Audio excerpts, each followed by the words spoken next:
The missing year. Mia Thompson woke up to blinding sunlight streaming through unfamiliar windows. The room was clean and modern, but she had no idea how she got there. She blinked away the grogginess and sat up, her head pounding. Everything felt disorienting, like waking up from a vivid dream that didn't quite make sense. As she rubbed her temples, she realized she had no memory of this place. The apartment was immaculate, sleek furniture, minimalist decor, and a few personal touches like framed photographs and a small plant on the windowsill. Nothing looked familiar. Mia's heart pounded as she stood up, noticing the ache in her muscles. She caught a glimpse of herself in a mirror hanging in the hallway. Her hair was longer, her face slightly thinner, and there was a faint scar above her left eyebrow that hadn't been there before. She stumbled back to the couch, searching for her phone, which she found half buried under a pile of neatly stacked magazines. She turned it on, and the date on the screen made her blood run cold. September 6, 2024. What the hell? Mia whispered, her voice shaky. She remembered going to bed in her old apartment on September 5, 2023. An entire year had vanished from her memory. She scrolled through her phone frantically, looking for answers. Her social media accounts were active, filled with posts and photos that she didn't recall making. There were images of her smiling at parties, dining at restaurants, and traveling to places she didn't recognize. In some photos, she was with people she had never seen before. One face appeared repeatedly, a tall man with dark hair and kind eyes. He was in multiple pictures with her laughing at the beach, holding her hand at a concert, and sitting beside her on a sofa with a glass of wine. Her stomach twisted as she stared at the photos. She didn't know who he was, but they looked close, like a couple deeply in love. Mia checked her text messages. The most recent ones were from the man in the photos. Had a great time last night. Miss you already. Can't wait to see you again tonight. I'll pick you up at 7. Mia's hands shook. She scrolled back further, hoping to piece together some kind of timeline. There were messages from her old friends, but they seemed distant, as though she'd been slowly drifting away from them. Then there were messages from numbers she didn't recognize, new friends, perhaps. A life she had no memory of living. There was a knock on the door, startling her. Mia hesitated before opening it to reveal a woman in her mid-30s with sharp features and a stylish blazer. She smiled warmly, but Mia felt a prickle of unease. "Hey Mia, ready for the meeting?" the woman asked brightly. "Meeting?" Mia repeated, trying to keep her voice steady. "You look surprised. It's the big client pitch today, remember? I hope you're not getting cold feet." The woman's smile faltered slightly, sensing Mia's confusion. Mia scrambled for an explanation. Sorry. I'm just not feeling well. Could you remind me what time it's at?" The woman's expression softened. "It's at noon. You've been working so hard on this. I can cover for you if you're not up to it, but I know you wanted to handle the presentation yourself." Mia nodded, masking her panic. "Thanks.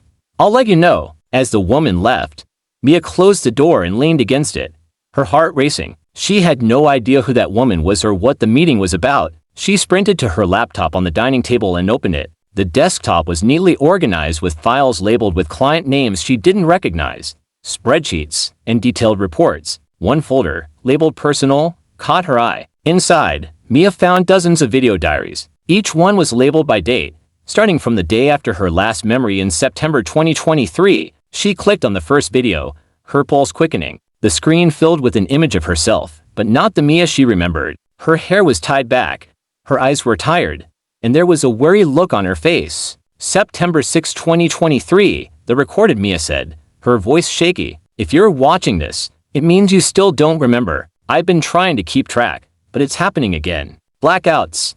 Missing time. I don't know what's real anymore." Mia's breath hitched. She clicked on the next video, then the next. Each one chronicled her struggle to piece together her life over the past year. She talked about waking up in strange places, meeting people she didn't remember, and having to pretend she knew what was going on. As the months went by, the video diaries became more frantic. January 12, 2024, her recorded self whispered, eyes darting nervously. "I think someone's following me. Everywhere I go, I feel like I'm being watched. I don't know who to trust anymore." Mia clicked on the latest video, dated just a week ago. The recorded Mia looked more composed, but there was a tension in her voice. August 30th, 2024, "I met someone. His name is Mark, and he's kind. He says he understands what I'm going through, but I haven't told him everything. I'm scared. I don't know if I can keep doing this, pretending everything's normal. I just want my life back. Mia shut the laptop, her mind reeling. Who was Mark? Could he be trusted?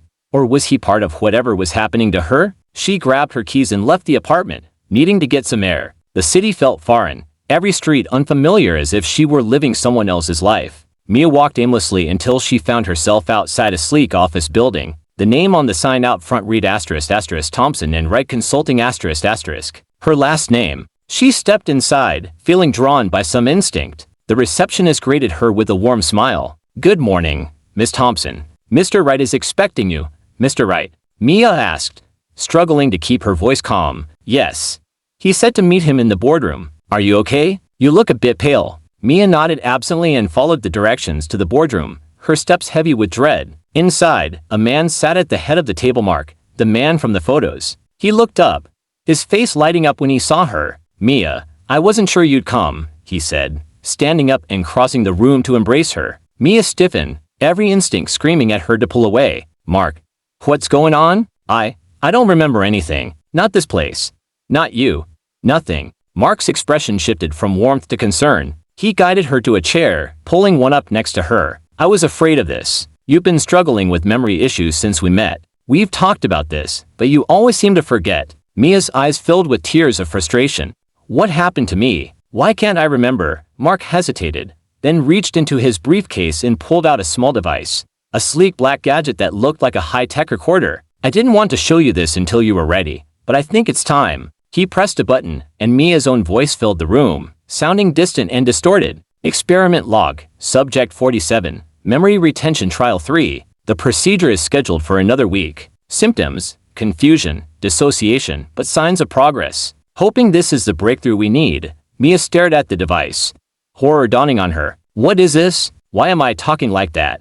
Mark looked at her with a mixture of sadness and guilt. "You were working on a Project 10 experiment in memory alteration. You volunteered as a subject to test it, but it went wrong. You've been losing time ever since. We tried to fix it, but every attempt made it worse." Mia felt the room spin as fragments of memories flashed before her eyes. Laboratories, clinical trials, the faint beeping of machines. She had been her own test subject, desperate to push the boundaries of science, but it had cost her everything. "I don't want this," Mia choked out. "I want my life back." Mark nodded, his eyes filled with regret. "We'll find a way, Mia. We'll keep trying." But Mia knew, deep down, that some things couldn't be undone. The missing year was gone, and so was the person she used to be. All she could do now was start again, piecing together the fragments of a life that no longer felt like her own. And as she left the boardroom, Mia realized that the scariest part wasn't the year she had lost, but the person she might become in the ones that lay ahead.